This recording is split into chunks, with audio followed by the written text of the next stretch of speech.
नमस्कार, आप देख रहे हैं 4 PM बिहार और मैं हूं अभिषेक मिश्रा। लोक जनशक्ति पार्टी रामविलास के राष्ट्रीय अध्यक्ष चिराग पासवान की एनडीए में एंट्री को लेकर कल से आज तक हम कई बार बात कर चुके हैं। उन खबरों पर कई बार बात कर चुके हैं, उनसे जुड़ी कुछ तस्वीरें सामने आई, उस पर हम कई बार बात कर चुके हैं।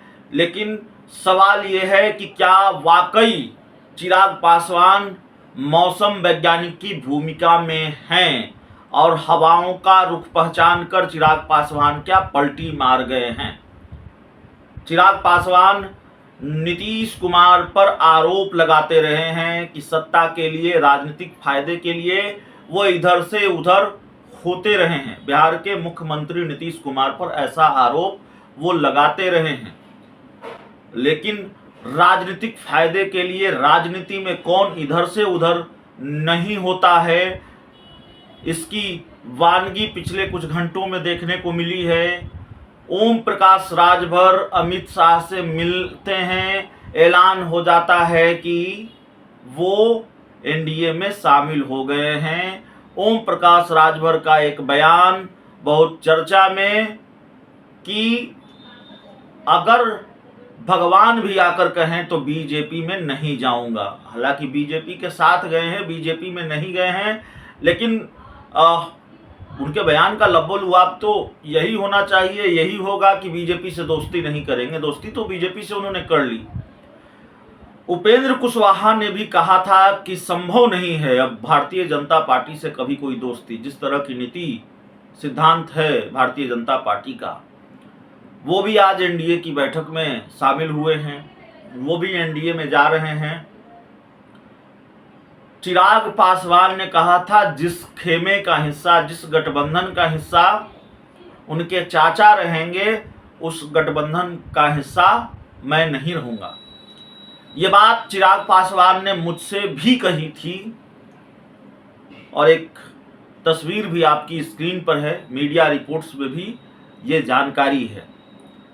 तो चिराग पासवान ने ये कहा था कि चाचा जहां रहेंगे वहां मैं नहीं रहूंगा। खूब चर्चा होती रही कि चिराग पासवान चाचा पशुपति पारस को मंत्रिमंडल और एनडीए दोनों से आउट करवाना चाहते हैं, दोनों से बाहर का रास्ता दिखाना चाहते हैं या दिखवाना चाहते, दिखाना नहीं, दिखाना चाहते हैं। वो चाहते हैं भारतीय जनता पार्टी चाचा पशुपति पारस को मंत्रिमंडल और एनडीए दोनों से बाहर का रास्ता दिखा दे। हालांकि चिराग पासवान ने सार्वजनिक तौर पर कभी ऐसी बात नहीं कही और उन्होंने ऐसी शर्तों की बात को खारिज भी किया।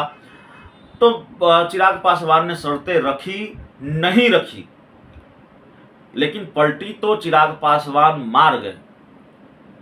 उन्होंने ये बात तो कम से कम कही थी कि जिस गठबंधन का हिस्सा चाचा रहेंगे उस गठबंधन का हिस्सा वो नहीं रहेंगे।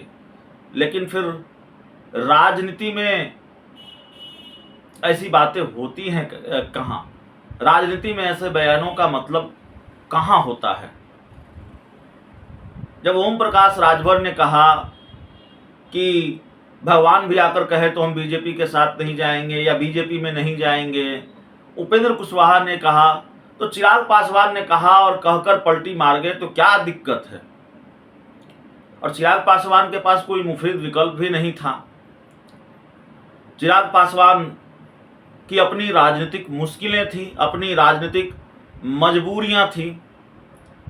भारतीय जनता पार्टी ने सीटों को लेकर कोई ऐलान नहीं किया या चिराग पासवान ये बताने की स्थिति में नहीं है कि सीटों को लेकर उनकी क्या डील भारतीय जनता पार्टी के साथ हुई है, कितनी सीटें मिली हैं। वो तो दावा कर रहे थे कि जितनी सीटें 2019 में थी, जो सीटें 2019 में थी वही सीटें उनको चाहिए। तो बीजेपी ने अभी इस पर मुहर लगाई है ऐसा लगता नहीं है। चिराग पासवान भी ये बताने की स्थिति में नहीं है, लेकिन राजनीतिक मजबूरियां हैं। लोकसभा चुनाव में अभी वक्त है। चाचा मजबूती से एनडीए में हैं और डंके की चोट पर कह रहे हैं हाजीपुर हम लड़ेंगे। सिटिंग गेटिंग होता है, सिटिंग सीटों से समझौता नहीं करेंगे। तो चाचा न सिर्फ एनडीए में हैं, न सिर्फ मंत्रिमंडल में हैं, बल्कि मजबूती से हैं, बिल्कुल आक्रामक तेवर के साथ हैं। लेकिन चिराग पासवान फिर भी एनडीए में आए हैं उन्होंने एनडीए में आने का ऐलान किया है, तो जाहिर तौर पर कहा जा सकता है पलटी तो चिराग पासवान ने भी मारी है। वो कह रहे थे कि हम नहीं जाएंगे, जहां चाचा रहेंगे वहां हम नहीं जाएंगे, लेकिन राजनीतिक मजबूरी जो न कराए। भारतीय जनता पार्टी की भी अपनी मजबूरी है। पटना से बेंगलुरु तक विपक्षी एकजुटता की जो गोलबंदी हुई है और जिस तरीके की कवायद बीजेपी के खिलाफ चल रही है, अब तो नाम भी सामने आ गया है विपक्षी खेमे का, तो जाहिर तौर पर भारतीय जनता पार्टी इसके नुकसान को समझती है। लेकिन इस संभावित नुकसान की भरपाई के लिए भारतीय जनता पार्टी जिनका सहारा लेना चाहती है या जिनके सहारे इस नुकसान की भरपाई करना चाहती है, वो भरपाई में सक्षम हैं भी या नहीं हैं, यह भी देखना होगा।